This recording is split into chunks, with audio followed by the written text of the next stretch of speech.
What's going on, guys? My name is Psyche and welcome to Dead Cells 2.5. This will be the overview video, and this update is called the Practice Makes Perfect update, and it has just recently been dropped. Now this time around there were no balance changes to any weapons or skills, but there were many quality of life changes that makes the game more accessible to players of all kinds of levels.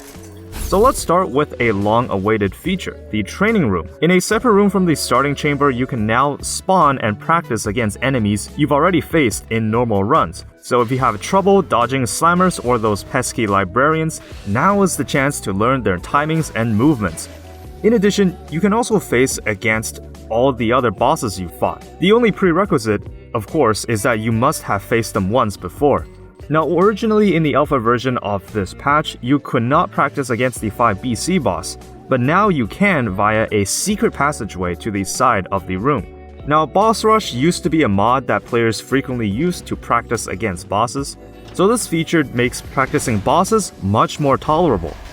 The only downside about the training room is that you cannot bring equipment that you want with you.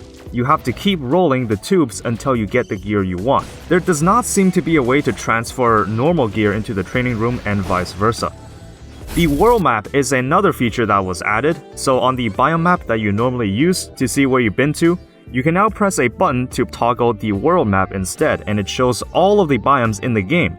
Well, it shows the ones that you have visited, so there is less reason to look up the interactive biome map on the wiki. Though it does not show the rewards for each biome and does not show the routes that you can access them from, so those have to be unlocked as well.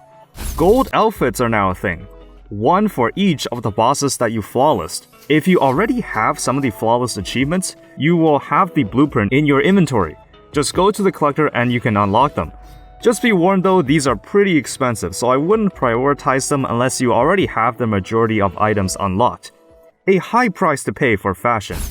Dual binding is now in custom mode. There is a separate tab where you can choose an alternate binding profile, and it has been confirmed it turns off achievements. There is now also incentives to visit your least visited biomes. You get additional cells when you go through them, so it makes the unlock process of items and the legendary forge more tolerable.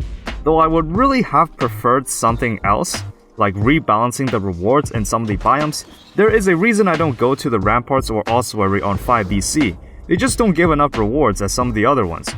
But this should smoothen out the grinding process if you're still trying to get the next boss cell level. And finally, the next edition really shakes up the game. Aspects are coming to Dead Cells. These are very powerful perks that give you a significant edge in your runs. The caveat is that you cannot gain the next BC level or get the flawless achievements for bosses. But to be honest, some of these are so overpowered, they will single-handedly win you the game. If you want my opinion, they should just disable achievements altogether. There are 13 aspects in the game currently. The first 3 are unlocked by default. To unlock the rest, you must die once to unlock a new one, for a total of 10 times. So grab your cursed sword and go take some lava baths. What I like about the aspects is that some of them can help you train a specific mechanic in the game that you may struggle at, such as lifting curses.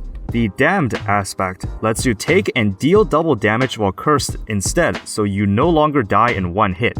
I'm not going to go into details about each aspect in this video since I'll probably make a separate vid discussing them all together, though I do have some ideas for some challenge runs using some of these aspects, such as a pets-only run using the menagerie aspect, or a grenades-only run using the aspect that refreshes cooldown on grenades whenever you kill something with it.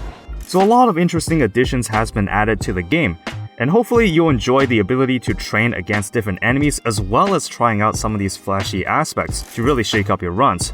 So that's going to be it for this update. Thank you all for tuning in, and I will see you all next time for more Dead Cells content.